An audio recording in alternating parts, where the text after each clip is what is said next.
Feliz martes y feliz semana.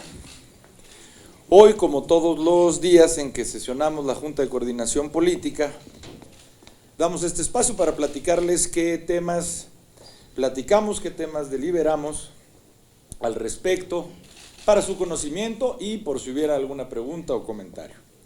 Primero decirles que resolvimos, evidentemente como parte sustancial, lo que habrán de ser las sesiones para esta semana, que como todos sabemos lo más importante habrá de ser para el día de hoy una efeméride respecto al 2 de octubre de esta fecha pues tan lamentablemente conmemorada, y resolvimos para mañana la que habrá de ser la segunda, bueno, y para hoy también la presentación, una ronda de iniciativas por cada grupo parlamentario, y para el día de mañana la que habrá de ser nuestra segunda comparecencia, ahora a cargo de la titular de la Secretaría de Gobernación, Luisa María Alcalde Luján, que esperamos que sea una comparecencia pues en el marco del respeto, pero en donde evidentemente estamos convencidos de que todos los grupos parlamentarios, cada quien desde su óptica, pues habrá de hacer las preguntas que nosotros consideramos pertinentes para un área tan importante como lo es pues el interior de este país, la gobernabilidad al respecto, y mañana será esa comparecencia. Cambiando de tema, nosotros en esta sesión de Junta de Coordinación Política también abordamos formalmente el tema de la reforma constitucional al artículo 123, que es el mejor conocido como las 40 horas laborales, la reducción de 48 a 40 horas laborales, en donde a la conclusión a la que llegamos unánimemente todos los coordinadores es que este es un tema de la máxima importancia para este país.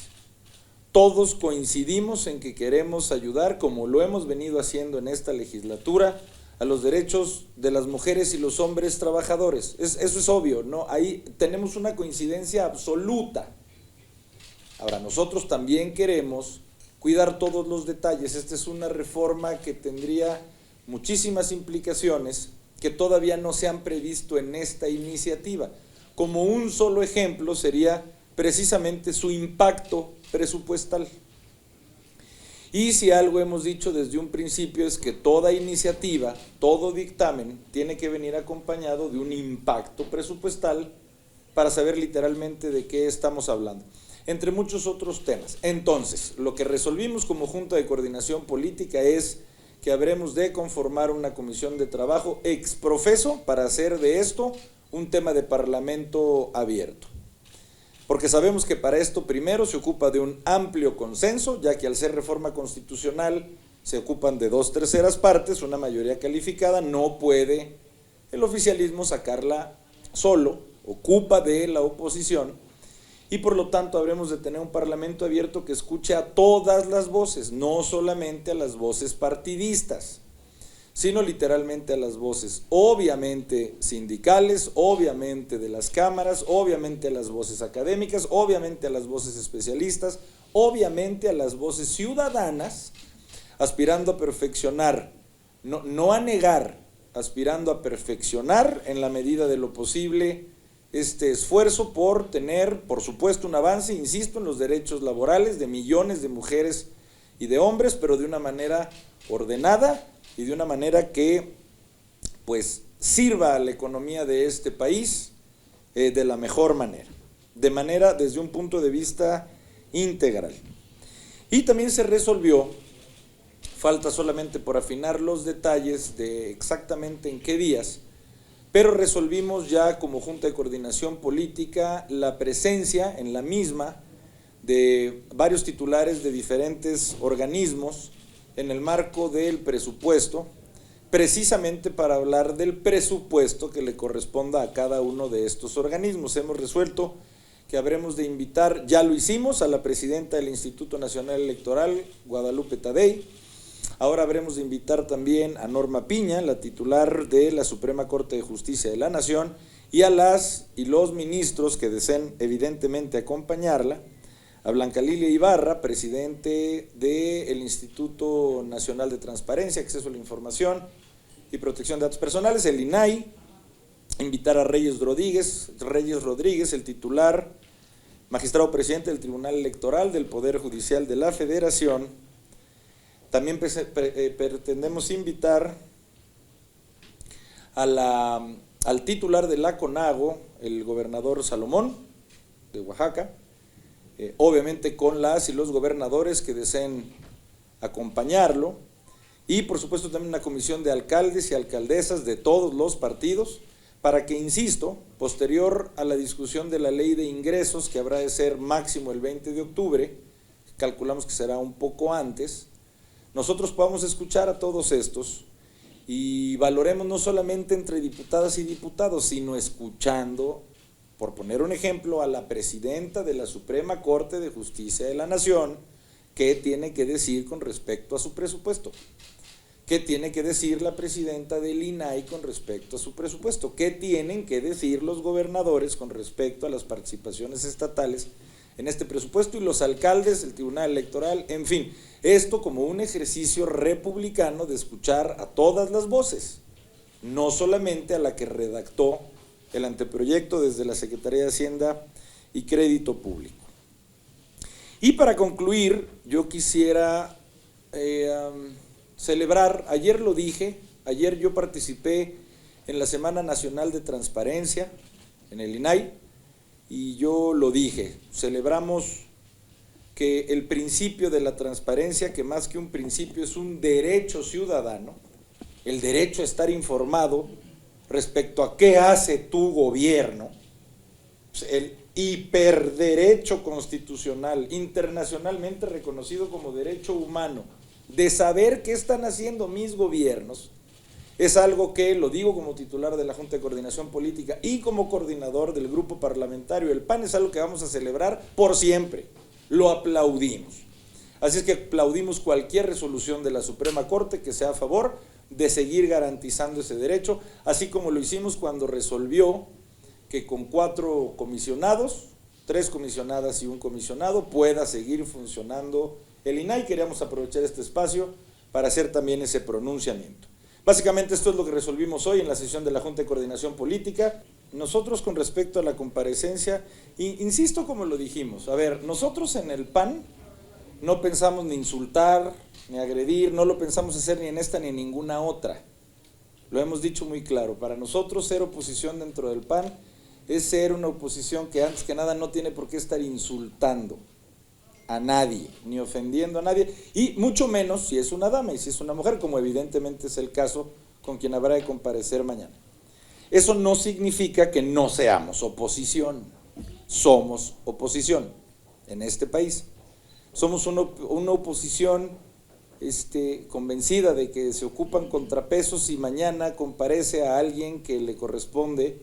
Si bien estamos conscientes de durante qué plazo le ha correspondido, también lo estamos, ni siquiera le corresponde todo este año, pero finalmente es quien titula el organismo, la dependencia a la cual le corresponde una de las tareas más importantes, y te diría que son muchos los temas que habremos de abordar, pero incuestionablemente uno de los que habrá de ser de los principales, y no es que el principal, es la política migratoria, absolutamente responsabilidad de esa dependencia, y en donde nosotros ya lo dijimos aquí y lo volvemos a decir, es increíble que haya sucedido lo que sucedió en una estación migratoria en Ciudad Juárez y que a estas alturas no haya habido consecuencias como en cualquier otro lugar del planeta ya las hubiera habido, y fuertes.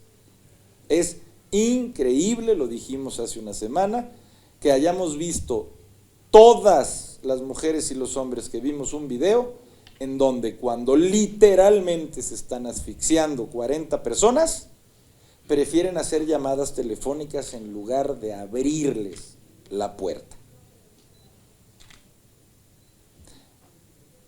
Insisto, nosotros nos cuidamos mucho de hablar de tragedias humanas, de no estar politizando, grillando en torno a tragedias humanas.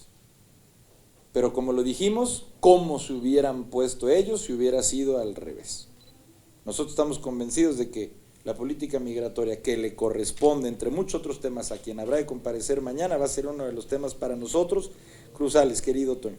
Segundo, nosotros estamos a arrancar, en tu segunda pregunta, con respecto a generar una comisión de trabajo para el Parlamento abierto, que gire en torno al 123 constitucional o a las 40 horas laborales, como más se está dando a conocer.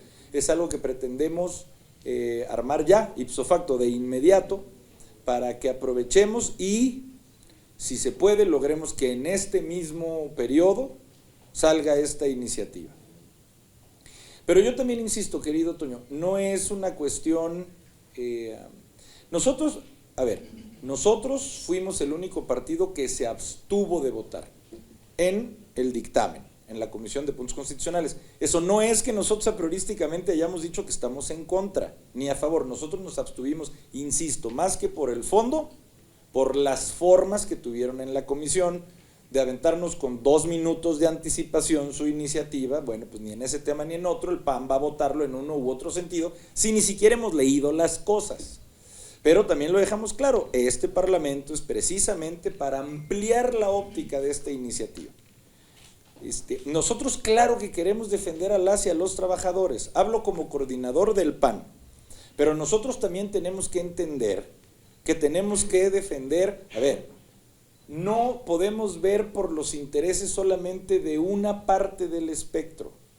Cuando uno habla de hablar sobre los intereses también de los que contratan personas, uno lamentablemente se genera la asociación inmediata de estar hablando de empresas transnacionales inmensas, como los grandes capitalistas, así como los quieren vender, que están viendo hasta el último centavo para su plusvalía. Y no, más del 70% de los empleadores en este país son pymes, son pequeñas o medianas empresas. Hay personas literalmente con una papelería o con una tiendita que contratan a una persona. Ese ya es un empleador. Ese no es un accionista dueño de una transnacional. Y también por ese empleador al que quizá pagar una persona le cuesta muchísimo trabajo, también es una persona que tenemos que explorar qué tanto le puede afectar. Y no andar con discursos populistas, preelectoreros, solo para pretender agradar. Lo digo con absoluta claridad. Por eso vamos a invitar a todas las opiniones, a las opiniones empresariales, que insisto, empresario es desde el que tiene una tiendita, no solamente el dueño de una empresota, y escuchar también a los sindicatos, a las cámaras, a los especialistas, y eso es lo que nosotros vamos a buscar, y estamos pretendiendo que esto, para ser puntual en la respuesta, pueda lograrse para este periodo. Vamos a ver. Y por último, ¿qué te diría, querido Toño, respecto a lo que fue este gobierno? Pues mira, de tantos temas, querido Toño, en temas de seguridad, en temas de salud, en temas de educación, en temas de inversión, de ciencia y tecnología, en términos de la economía familiar, de todo el espectro que se puede hablar, nosotros insistimos, hablo como coordinador del PAN, en uno solo. Quizá todos los temas que acabo de mencionar hubieran sido distintos si la política central de este gobierno hubiera sido la de integrarnos como comunidad, en lugar de haberse dedicado a dividirnos como sociedad y clasificarnos. Esa es, no me lo van a quitar jamás de la boca, la tragedia de la 4T. El presidente que le dijo a un zócalo lleno que quería ser un buen presidente, fue el presidente que se dedicó a la pugna entre mexicanas y mexicanos. A eso se dedicó, a generar pugna entre la sociedad mexicana. Y pues nosotros eso no podemos bajo ninguna circunstancia calificarlo como aprobatorio. También te voy a decir esto, ¿acciones buenas habrá tenido este gobierno? Por supuesto que sí, hombre. También lo digo como representante del PAN. No vamos a caer en los radicalismos de decir que todo estuvo mal. Seguro tuvo cosas buenas. Ojalá y ellos también entiendan que para no ser radicales ellos tienen que decir, claro, por un lado que hubo cosas buenas, se las estamos reconociendo, pero que también hubo errores en este gobierno. Eso nos pondría a todos en un espectro equilibrado, de objetividad, sin radicalizaciones.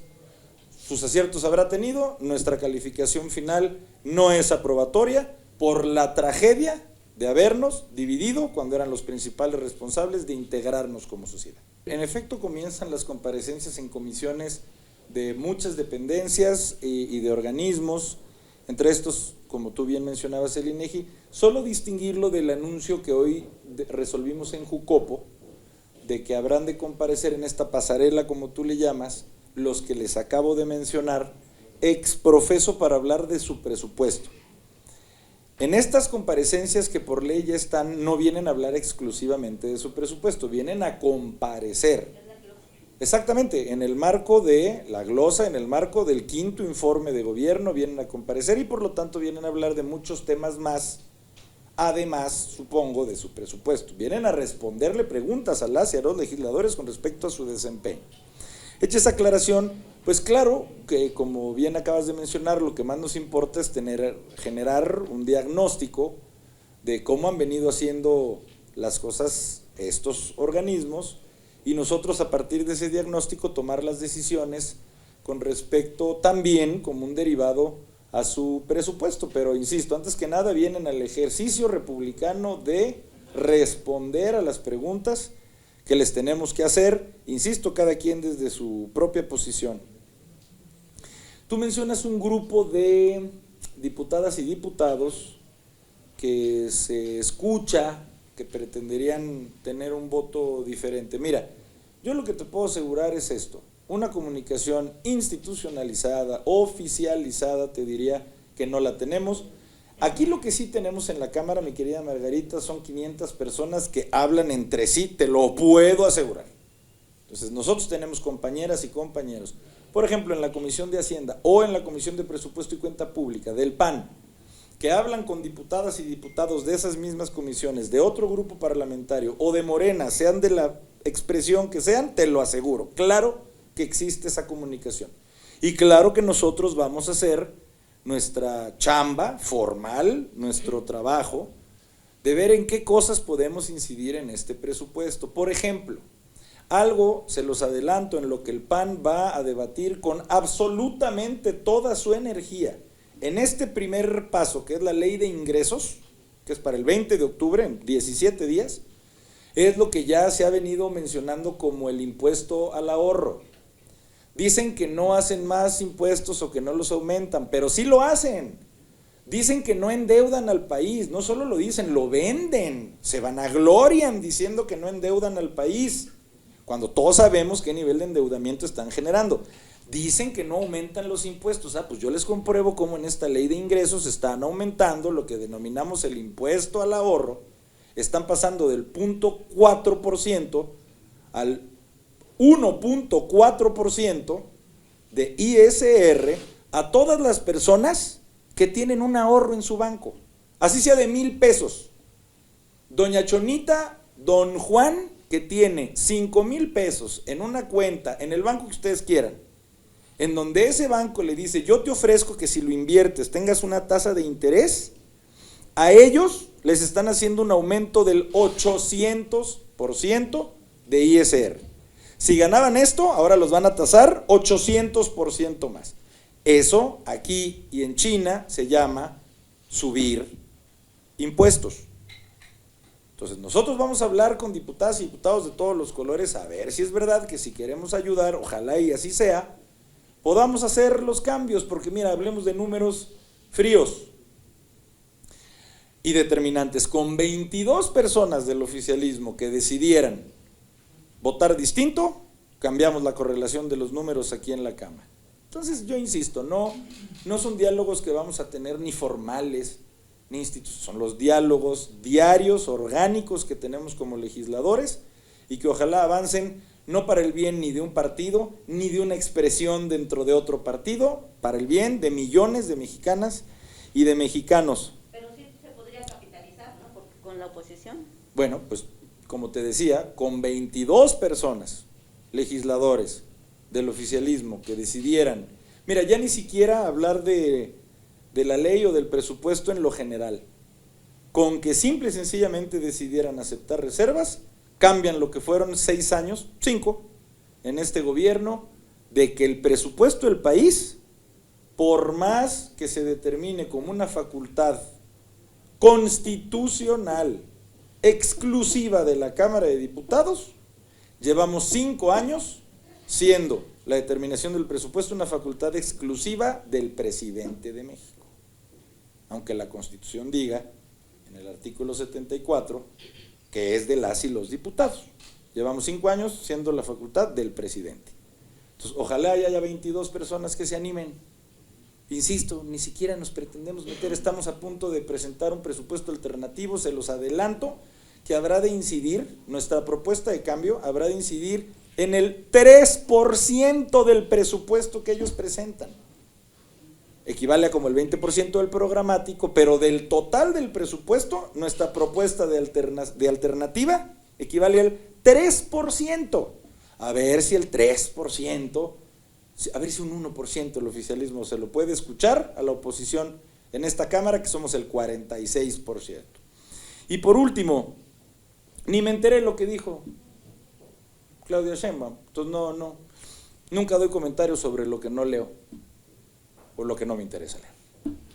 Más que una expresión, insisto hermano, nosotros abrimos la comunicación a todas las legisladoras y legisladores. A ver, y también se los digo, por supuesto que, a ver, puse yo un ejemplo, están aumentando un impuesto sobre el ahorro, eso es algo que va a tratar de impedir el PAN. Y estoy seguro que toda la oposición, para toda la gente que nos pueda llegar a escuchar o a leer, el PAN se va a matar porque no se aumente ese impuesto para el que está ahorrando. Insisto, no estamos hablando de los ahorradores de miles de millones. Estamos hablando de doña Cuquita, de don José, que ahorran 5,000 pesos en el banco. A esos, a sus rendimientos, les quieren aumentar en el 800% su ahorro. Esa es una propuesta nuestra. Claro que si ellos, cualquier persona, legisladora o legislador de otro partido, tuvieran otra propuesta que nosotros consideramos sensata, también la queremos escuchar. Pues claro que es un llamado, no a ninguna expresión en general, no a ninguna expresión en particular, sino en general a todas las y los legisladores que estén dispuestos a que, caramba, usemos nuestra facultad constitucional de decidir el presupuesto. Hombre, fuera tan... Es increíble que nosotros estemos diciendo esto. Buscar a Marcelo Ebrard, no, te diría que no. No, a ver, a nosotros nos interesa hablar con las legisladoras y los legisladores. Ya qué camiseta se ponga cada quien, pues ya cada quien. A nosotros, insisto, mi querido Fer, lo que nos interesa es poder generar consensos en torno a lo que habrá de ser una de las decisiones más importantes en esta Cámara, que es para toda la gente que nos pueda llegar a escuchar o a leer, pues lo que vamos a hacer con su dinero. Es así de simple, grilla aparte. Si 22 personas se animan, entonces podemos entre todos tener un nuevo presupuesto. Y si no, pues lo digo con absoluta claridad, llevamos los que estuvimos también en la 64 legislatura, 5 años, los 5 que lleva este gobierno, conscientes de que vamos a durar 3 o 4 días de debate, como vamos a seguir dándolo en esta ocasión, debatiendo hasta el último punto que a nuestro juicio tenemos que debatir, porque para eso nos votó millones de personas, sin ingenuidades, conscientes también, como te decía, de que si no se animan esas 22 personas, pues va a ser el 6º y último en donde se volvió a tomar la decisión que nos corresponde por el poder al que no le corresponde, que es el poder ejecutivo. Pero insisto, nosotros haremos nuestra lucha con las y los legisladores. Y segundo, pues obviamente que celebro la seguridad. A ver, la seguridad yo le quito, la despojo de absolutamente cualquier color político. Y así como me refería a cosas que no me interesan, pues por supuesto que me interesa la seguridad de las dos, sobre todo mujeres, que aspiran a presidir a este país. Eso es hablar de otro terreno. Su seguridad, su bienestar, su vida, su integridad, es algo que le deseo a todas las personas de este planeta. Así es que celebro que pues, la decisión que haya sido que incida en su seguridad, por supuesto que es lo mínimo que el Estado debe garantizar. Es una lástima que no se pudo garantizar para más de 160,000 personas en este sexenio, y va contando, pero qué bueno que la presidencia de México para estas dos mujeres, ojalá y se pudieran para las millones de mujeres ponerle seguridad desde la Guardia Nacional. Qué bueno que por lo menos a estas dos mujeres la presidencia va a ver por su integridad. Y que por supuesto es algo que nosotros siempre veremos por la integridad de cualquier persona más allá de diferencias políticas. Gracias, querido Fer. Muchas gracias, compañeras y compañeros.